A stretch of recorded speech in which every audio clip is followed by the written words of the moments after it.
Vamos a ver un pasaje con esto en mente. Las palabras de Jesús son en Juan 5:24. Dice, de cierto os digo, el que oye mi palabra y cree al que me envió, tiene vida eterna. Ese es nuestro mayor tesoro, tiene vida eterna. Y dice, y no vendrá condenación, mas ha pasado de muerte a vida. Jesús asegura al que cree en aquel que envió al Hijo, si en él crees. Dios dice, pasaste de muerte a vida. Dejaste el lugar de condenación para pasar al lugar de aceptación. El pecado que nos separaba eternamente de Dios fue pagado completamente en la cruz, de tal manera que hoy tenemos ese acceso libre, perfecto, completo a la comunión con el Padre. La pregunta que surge es, ¿cómo podemos tener y mantener una relación con aquel que es completamente santo, completamente perfecto? En tu naturaleza y en la mía eso es imposible. En la naturaleza que Dios nos dio, es una naturaleza para la cual Dios dice, en esa te capacito, te doy esa relación conmigo para que la disfrutes. Ese es el amor de Dios. Ese es el amor de Dios que a pesar de ser extraños, dice el pasaje, extraños y enemigos en nuestra mente, Él nos perdonó. Cuando Dios nos dice que nos da su naturaleza, también nos da con ella sus atributos. Así que si hablamos de un Dios perdonador, tenemos que preguntarnos por qué a veces, aún como creyentes, este aspecto de perdonar, como que le damos la vuelta, ¿no? Cuando Dios nos dice que debemos portarnos como Él, muchas veces le damos la vuelta al perdonar sencillamente porque no queremos. Porque en la nueva naturaleza que Dios nos dio, dice que Él nos capacita. Otras veces decimos, sí voy a perdonar, pero no olvidar. Vamos a ir juntos a una historia en la palabra de Dios que realmente es impresionante por lo trágica que es. Una tragedia de la cual Dios quiere librarnos. Una tragedia que Dios no quiere que sea la experiencia de nuestra vida. Y entonces nos introduce a una situación que pasa en la familia de David, para que entendamos el potencial de nuestra antigua naturaleza. Como siempre en cada estudio yo quiero invitarte a que tú te veas reflejado ahí, porque ahí estoy yo, ahí estás tú. Aunque vamos a hablar de los hijos de David y de David mismo, vamos a ver los alcances del pecado. Todos los involucrados en esta historia que vamos a ver esta mañana son familiares cercanos. Está Amnón, el hijo primogénito de David. Está Absalón, el tercero de sus hijos. Está Tamar, hermana de Absalón. Y entran en una situación bien dolorosa, bien vergonzosa. Amnón, el hijo mayor de David, se enamora perdidamente de su media hermana Tamar. Pero en lugar de hacer las cosas bien, lo que hace Amnón es tramar un engaño, tramar una farsa, siguiendo el consejo de un malvado como él, ¿no? Que además era su primo hermano.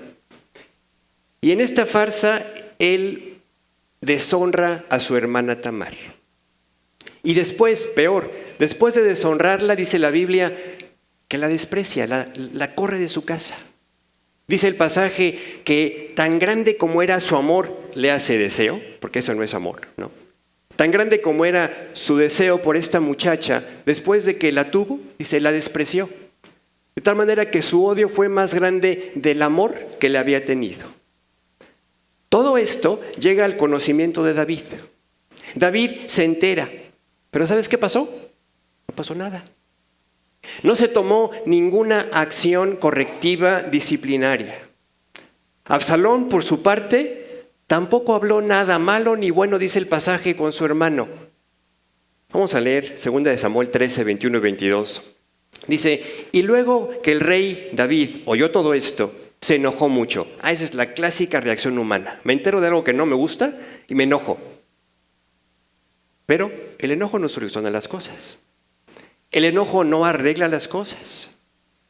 Sigue diciendo el pasaje, mas Absalón, el otro de los, vamos a decir en este momento, otro de los involucrados, Absalón no habló con Amnón ni malo ni bueno, pero sí se despertó en su interior un profundo odio. Dice el pasaje, aunque Absalón aborrecía a Amnón porque había forzado a Tamar, su hermana. ¿Sí? La primera lección que aprendemos aquí es que el tiempo no soluciona las cosas. Lo único que arregla el corazón es el trabajo de Dios. El trabajo que nos lleva a enfrentar nuestro pecado, a reconocer nuestro pecado y a abandonarlo. Ahora, aquí hay algo muy interesante. Los padres somos los representantes de Dios en el hogar delante de los hijos. En este caso, David era el representante de Dios en su hogar. Y al no hacer nada, estaba faltando a esa responsabilidad. A la responsabilidad que tenía de estorbar a sus hijos en el pecado, de amonestarlos cuando ya lo habían cometido y de que hubiera consecuencias. Porque cuando no hay consecuencia por el pecado, ¿sabes qué pasa? Pues dice la Biblia, el corazón del hombre está inclinado de continuo al mal. Entonces, aquí vemos cómo en el hogar tú eres el representante de Dios. ¿Y Dios qué hace cuando fallamos? ¿Qué hace Dios cuando pecamos como hijos? Dice, nos disciplina. Porque ¿qué hijo es aquel a quien el Padre no disciplina? ¿Por qué nos disciplina? Porque anhela que regresemos a esa comunión con Él, que es un Dios santo, perfecto, y que con pecado esa comunión se interrumpe. Dice en Hebreos 12:10, dice, y aquellos, habla de los padres, y aquellos ciertamente por pocos días nos disciplinaban como a ellos les parecía. Pero habla de Dios, dice, pero para lo que nos es provechoso. Y nota esta parte final, para que participemos de su santidad. Pasaron 2 años y quizá Amnón pensó, ya pasó suficiente tiempo, ya se le olvidó, yo creo que a Absalón y a los demás involucrados lo que hice. Absalón, por otro lado, no le había dicho nada a Amnón, pero no porque estuvieran bien las cosas. Entendemos cuando tú lees el pasaje que lo que estaba pasando era que Absalón estaba cocinando su venganza. Estaba planeando cómo ir contra su hermano. Así que, llegado el momento, cuando parecía que las cosas ya se habían calmado, Absalón invita a todos sus hermanos a su casa. Estaba trasquilando ovejas, era motivo de fiesta. Y ahí en la fiesta, cuando el corazón de Amnón, dice el pasaje, estaba en lo más contento, manda a sus siervos que lo maten. Absalón haciéndose justicia por propia mano, en venganza por la deshonra de su hermana Tamar. En este momento se hace evidente, se hace visible lo que ya se sabía. Había una fractura, había una división, una separación entre David y Absalón. Nada más que en este momento es como si la fractura se hubiera expuesto. Y ahí encontramos cómo está Absalón separado totalmente de David, porque Absalón sabía que lo que hizo no estaba bien. ¿Qué hace enseguida Absalón? Huye con su abuelo materno a Jesús. Vamos a identificar las partes. Por un lado está David, el padre ofendido. Mataron a su hijo primogénito. Por otro lado está Absalón, el ofensor. Pero Absalón seguramente pensó, bueno, es que yo tengo se aminora mi responsabilidad porque yo estoy vengando la deshonra de mi hermana. Al final, el tema es que la relación está fracturada completamente. Y una vez más, el tiempo no arregla las cosas. Necesitas cirugía. Se va Absalón a Jesús. Pasan 3 años. Y David, el padre ofendido, dice la Biblia que ya deseaba ver a su hijo. ¿Y qué comúnmente pasa esto, no? Empiezas a extrañar la relación, empiezas a extrañar a la persona, pero no das el paso necesario. David empezó a extrañar a su hijo, pero había una separación que no se podía arreglar si no era a través del perdón. El perdón en la Biblia se enseña como ese elemento reconector. Eso que puede unir a las partes que están separadas, a las partes que están desplazadas, porque los reconecta para que vuelvan a tener esa conexión vital entre una y otra. Lo que nos une en nuestras relaciones es el amor. Lo que nos une en nuestras relaciones es ese conducto vital que si está roto, se necesita reconectar y solo se puede conectar a través del perdón. Pero además, tiene que estar bien puesto este conector del perdón en los dos extremos, en el ofensor y en el ofendido. Este conducto tiene que ponerse porque es la única forma de que vuelva a fluir vida, de que vuelva a fluir amor y que se pueda reconstruir este medio a través del cual Dios bendice. Si no hay perdón, nuestras relaciones van a sufrir. Si no hay perdón, la sana comunicación que necesitamos tener en nuestras diferentes relaciones se va a estorbar. Y cuando haya ausencia de perdón en tu vida, no va a poder fluir ese, dice la Biblia, ese elemento de cohesión que es amaos unos a otros como yo os he amado. Perdónense unos a otros como yo los he perdonado. ¿Sí? Y entonces, la falta de perdón, ¿qué hace? La falta de perdón bloquea, estanca, atora por completo la relación. Pero ni siquiera se queda como está, sino que se va deteriorando. Leemos en el pasaje, David anhelaba ver a Absalón, pero no hacía nada. Absalón quería regresar a su casa, pero no pedía perdón. Y ahí está, cada quien en su esquina. Cada quien en su postura. No hace falta imaginarnos la postura de David, porque tú y yo sabemos cómo nos portamos cuando somos el ofendido. Yo lo perdonaría si es sincero, si es sincera, si verdaderamente viene y me pide perdón. Y en ese sentido siempre estamos condicionando, ese sí condicional de perdono si cumple ciertas condiciones. El perdón que Dios ofrece es un perdón incondicional. Padre, perdónalos, no saben lo que hacen. Ese es el perdón que Dios quiere que tengamos. Por otro lado, también puedes ver la óptica del ofensor. El ofensor pasa por ciertas fases. La más común es la negación. Yo no hice nada. Yo no hice nada. Yo no tengo de qué pedir perdón. O sea, están todas las evidencias, está la relación fracturada y yo lo niego. Otra de las fases es la molestia. Está bien. Si dices que hice algo, está bien, lo hice. ¿Quieres que te pida perdón? Te pido perdón. No, pues así no. ¿No? Y estamos molestos porque nos están llamando la atención, llamando a la restauración. Otra de las fases es la justificación. Mira, sí es cierto que ofendí, pero es que tú no sabes los antecedentes. Como Absalón, ¿no? Sí, me ejecuté a mi hermano, pero pues, ¿qué hizo él? Sí, ofendí a mi padre, me salté la autoridad, le maté a su primogénito, pero es que él no hizo nada. Y esa es la justificación que nos impide llegar al único lugar, a la única fase donde realmente las cosas se pueden arreglar, y es el arrepentimiento sencillo. En la fuerza de Dios, en nuestras fuerzas imposible. La fase, perdóname. No me di cuenta, no importa. No lo supe, no importa.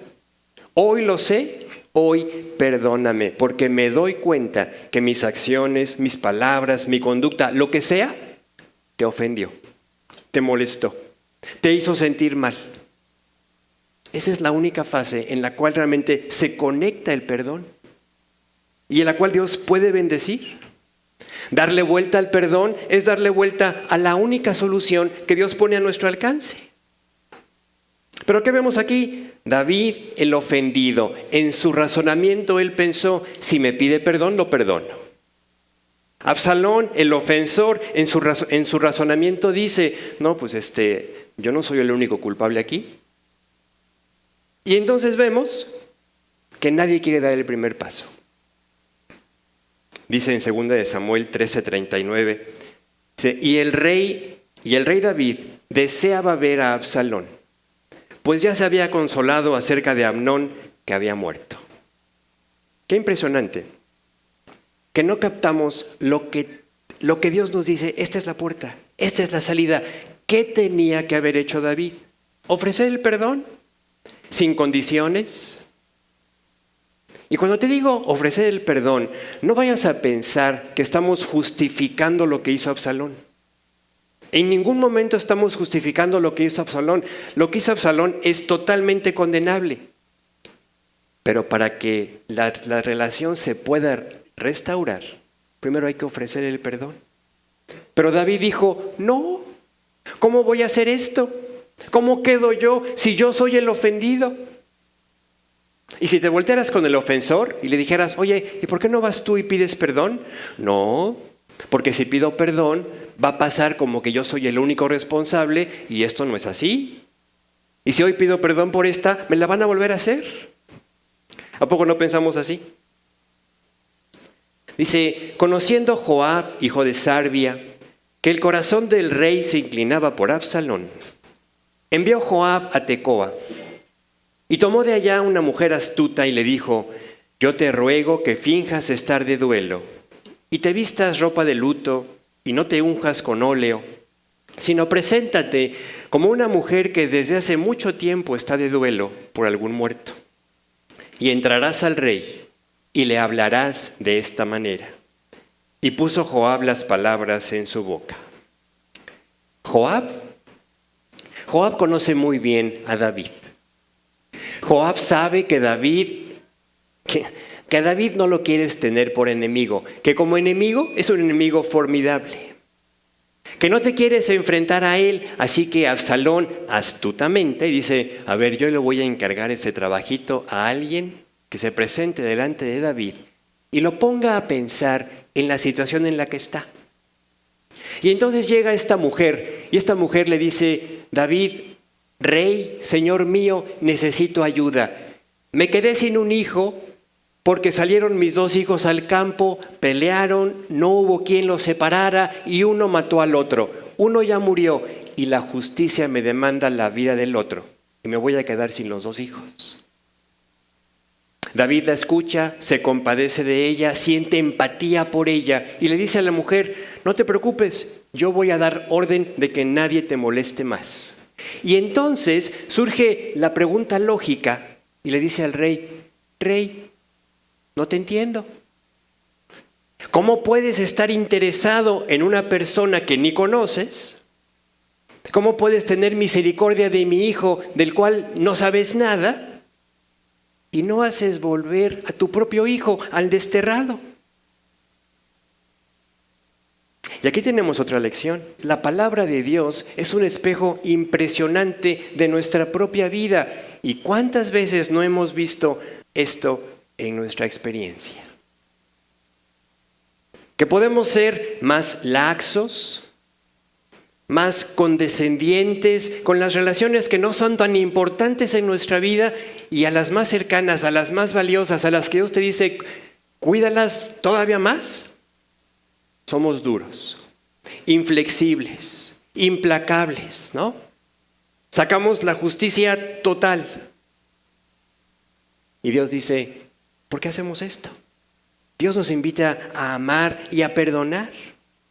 Y Dios lo que quiere es que tú trates a tus relaciones con el mismo valor que Dios le da a tu propia vida. David es muy sabio. A estas alturas David ya sabe por dónde viene el asunto, ¿no? Y le pregunta a la mujer, oye, ¿de casualidad no anda por ahí Joab metido contigo en todo este asunto? Sí, Señor. Bien lo has dicho, ¿no? Acto seguido, David manda llamar a Joab, le dice a Joab, por favor, Joab, haz volver al joven Absalón. Y me gustaría decirte que aquí se arregló el problema. Me gustaría decirte que aquí, sinceramente, David perdonó a Absalón y que el corazón del joven Absalón se arregló. ¿Pero qué crees? Eso no fue lo que pasó. ¿Qué es lo que pasó? Efectivamente, Joab trae a Absalón de regreso a Israel, a Jerusalén. Pero cuando llega Absalón a Jerusalén, el rey ordena que se vaya a su casa. no quiero verlo. Oye, ¿qué clase de perdón, no? Sí, ya no hay nada entre tú y yo, nada más no quiero verte. A eso me suena bien familiar. Ya perdoné, pero ya no quiero tener relación con esa persona. Ya perdoné, pero no la quiero ver. Ya perdoné, pero ya no puede ser lo mismo que antes. Entonces no has perdonado. Y otra vez, podemos distinguir ahí la voz de nuestros enemigos, la risa del diablo, así macabra, de nuestra antigua naturaleza, diciendo, ¿y a poco crees que se iban a arreglar tan fácilmente las cosas? El diablo no quiere que tú perdones. El diablo no quiere que tú arregles. Nuestra naturaleza corrompida es un cómplice ideal para mantener las relaciones afectadas, truncadas. Tu antigua naturaleza va a susurrar esa idea, mejor solo que mal acompañado. Ese no es el plan de Dios. Pero esa es nuestra naturaleza. Y con pesar tenemos que reconocer que somos testigos de cómo esto sigue siendo una realidad. Y que muchos navegan por la vida con bandera de pirata en lugar de decidir izar, levantar la bandera del amor en Cristo. Yo voy a perdonar.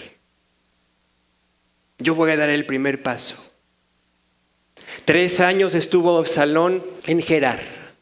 Llega a Jerusalén y está otros 2 años sin poder ver a su padre. 5 años así cocinándose, fermentándose este resentimiento, este rencor en el corazón de Absalón, porque aunque ya regresó de Jesús, no puede ver a su papá. No es difícil entender que aparecieran estos sentimientos y crecieran estos sentimientos dañinos en el corazón de este joven. Rencor, resentimiento, se sentía rechazado.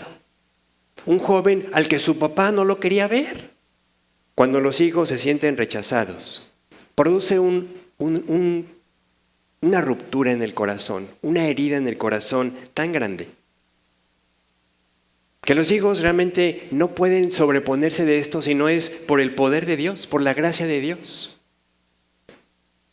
Absalón se sentía así. Y te repito, no estoy justificando a Absalón. Y Absalón tenía su culpa, pero David también tenía la suya. David no había tomado el lugar que le correspondía como autoridad, como padre. Y aquí vemos cómo tenemos que estar preparados, pero además dispuestos a perdonar con el perdón que Dios nos dio a nosotros, ese perdón incondicional. Porque en todas nuestras relaciones con los padres, con los hijos, con los hermanos, con los amigos, con los creyentes, vamos a tener que perdonar siempre. O sea, no te lo digo como a lo mejor me vas a tener que perdonar algo. No, va a haber situaciones que van a demandarnos a ti y a mí perdón. Y si no reconocemos esto, lo que va a pasar es que vamos a estar en un momento dado como Absalón y como David, separados. ¿Separados de quién? Pues separados de todos.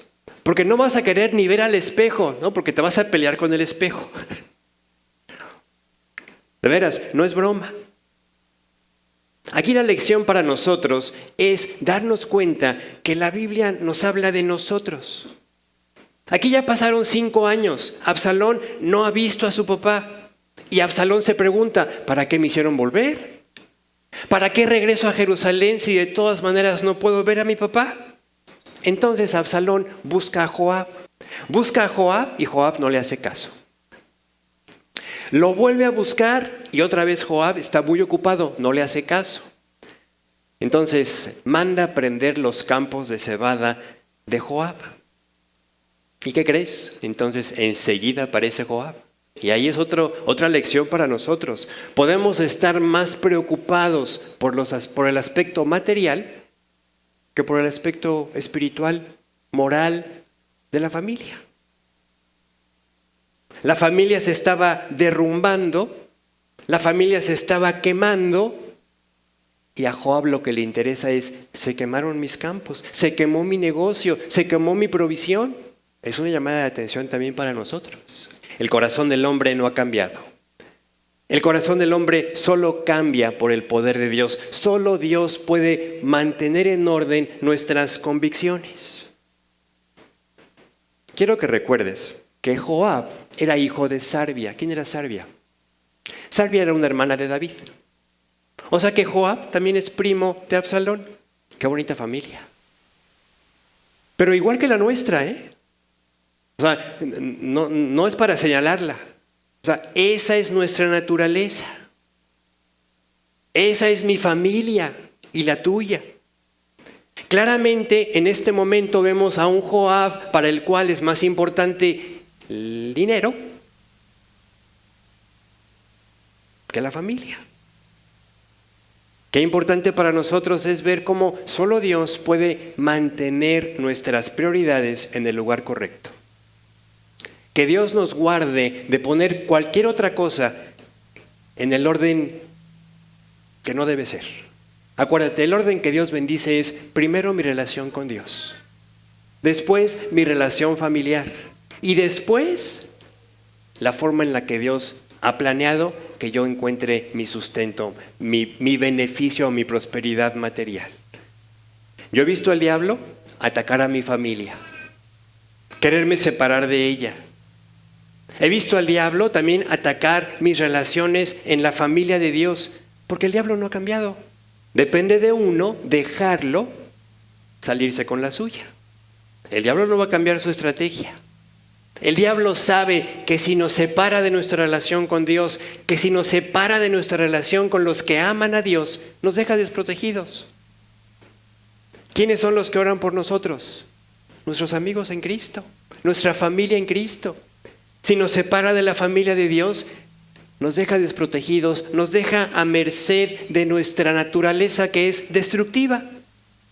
Nos deja a merced de nuestro enojo, nos deja a merced de nuestro resentimiento y rencor, como se encontraba en este momento el joven Absalón. Finalmente, Absalón se encuentra con su padre David. Dice en 2 de Samuel 14:33. Vino pues Joab al rey y se lo hizo saber. Oye, Absalón quiere verte. Entonces llamó a Absalón, el cual vino al rey e inclinó su rostro a tierra delante del rey, y el rey besó a Absalón. Llega Absalón, se inclina, señal de reverencia. David lo besa, señal de aprecio. Pero, ¿qué crees? La palabra de Dios no nos dice nada más, no da ningún detalle. No hay ninguna palabra que exprese. Me viene a la mente, por ejemplo, cuando regresa el hijo pródigo y se encuentra con su padre, ¿no? Las palabras del hijo, las palabras del padre. Aquí no hay nada. O sea, es un encuentro frío, mecánico. Me inclino porque tengo que inclinarme, lo beso porque tengo que besarlo. No hay arreglo en el corazón. Por eso cuando la palabra de Dios no nos dice algo, nos está diciendo mucho, porque no se ha podido producir lo que solo Dios produce en el corazón cuando hay un perdón sincero. ¿Qué entendemos aquí? En el siguiente capítulo empieza diciendo que Absalón se subleva contra David. Evidentemente las cosas no se arreglaron porque David no supo perdonar, porque Absalón no supo enfrentar su pecado, porque los dos extremos no pudieron reconectarse. Y en la cabeza de Absalón y en la cabeza de David dominó esta idea que el otro dé el primer paso. Y lo único que debemos reconocer es que Dios dice, el que ama es el que da el primer paso. Dice la Biblia, nosotros le amamos a Él, a Dios, porque Él nos amó primero. ¿Quién dio el primer paso? Dios. ¿Quién dio el primer paso? El que ama.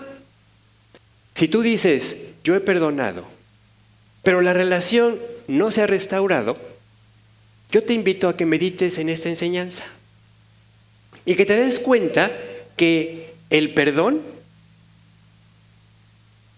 tiene que cambiar las relaciones. La falta de perdón también las cambia. ¿Pero en qué sentido?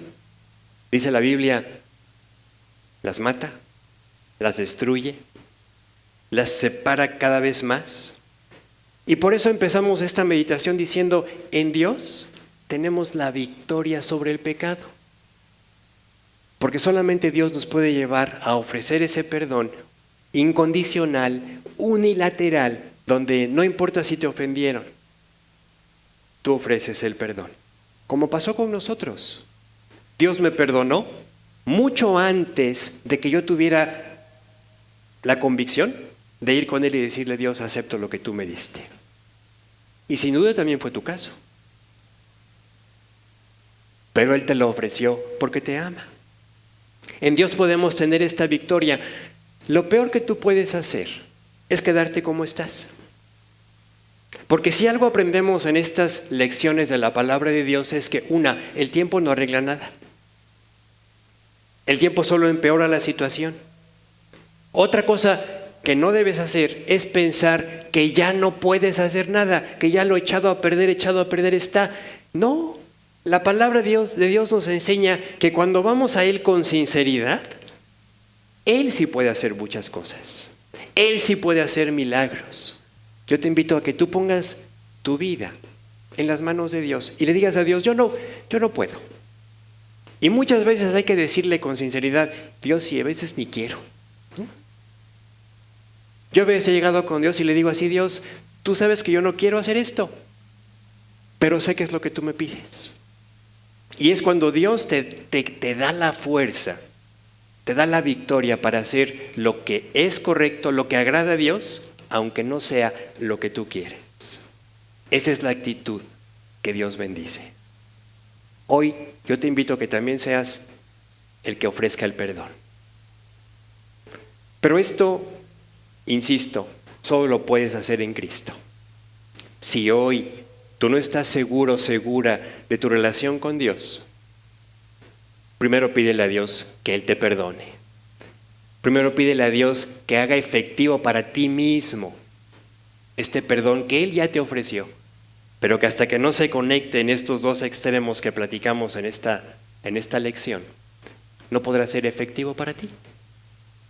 Si tú quieres orar, sígueme en esta oración. Dile a Dios, acepto lo que tú me ofreces. Capacítame después para yo dar lo que tú me has dado. Amor, misericordia, perdón. Oramos. Dios, te doy gracias porque me amas tal como soy. Porque a pesar de que soy lo más lejano a la perfección, lo más lejano a tu santidad, tú te dignaste bajar, buscarme, ponerte hoy delante de mí y decirme que me amas y me perdonas. Y hoy quiero, Dios, aceptar este perdón. Quiero reconocerte como mi Señor, como mi Salvador. Me arrepiento de haber vivido alejado de ti. Me arrepiento de mis pecados. Y quiero que entres a mi corazón, lo habites, lo sanes. Y me des en esta vida que yo he escuchado que tú ofreces, me des también tu naturaleza. Que me des ese amor, esa misericordia, ese perdón que tú me ofreces siempre, sin condición. Creo que me amas. Creo que moriste por mí en la cruz. Y hoy quiero llevarme puesto tu presencia en mi vida. Te lo pido en nombre de Jesús. Amén.